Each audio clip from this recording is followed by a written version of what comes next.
He's a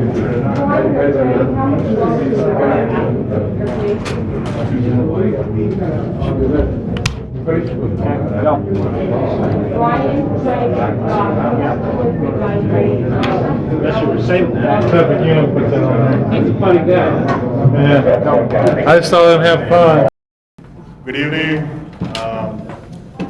We have with us tonight, to my left in the white shirt, Dr. Steve Lombardo.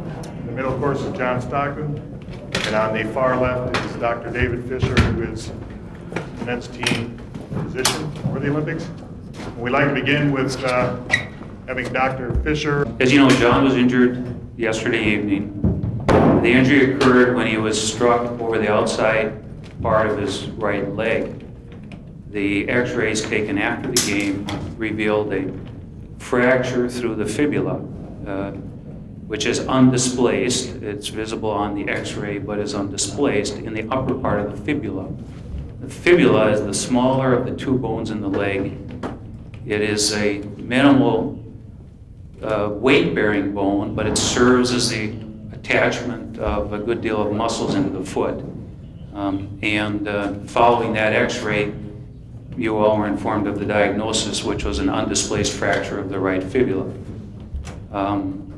At this point, the plan is to maintain John's conditioning and to not make any decisions in terms of what happens over the next few weeks until it unrolls. His activities will be progressed as he feels comfortable with.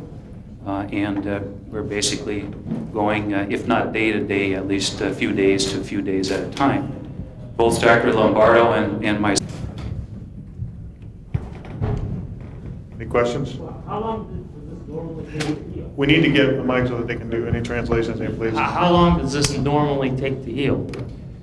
We're talking here about a return of function. This is the kind of an injury that can remain painful for some time, for a number of weeks. But if an athlete is able to function on this injury and run and jump and do the activities well necessary for the sport, it's frequently a very safe injury to participate with. So it's a kind of an injury where we're more interested, I think, in John's function as time goes on, rather than the x-ray itself.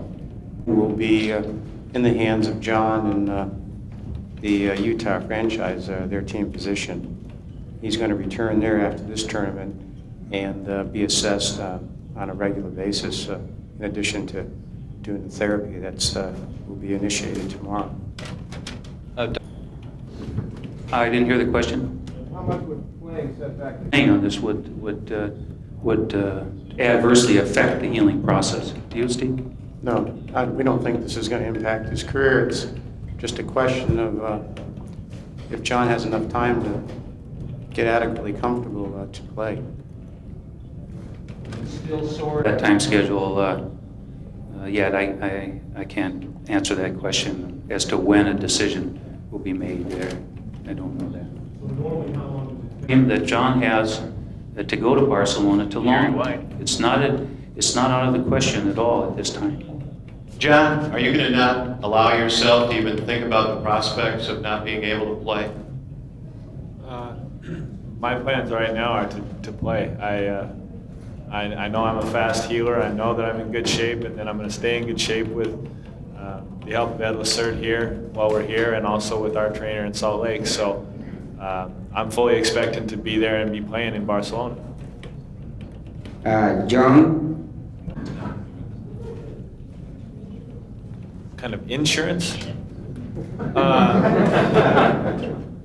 Well, the team always, I think almost always protects their own selves with an insurance policy. I know there is a policy out on me by the Utah Jazz that if something were to happen to me or to a Karl Malone, for example, they have a disability type insurance to where they can cover up some of the compensation that they lose through the contract. So outside of that, there are no guarantees, I guess.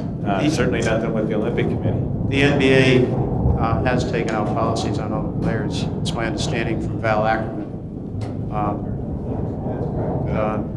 The system is that we have insurance in place for our players throughout the season. Those insurance policies were extended to include this entire summer, both the basketball tournament in Americas and the Olympics.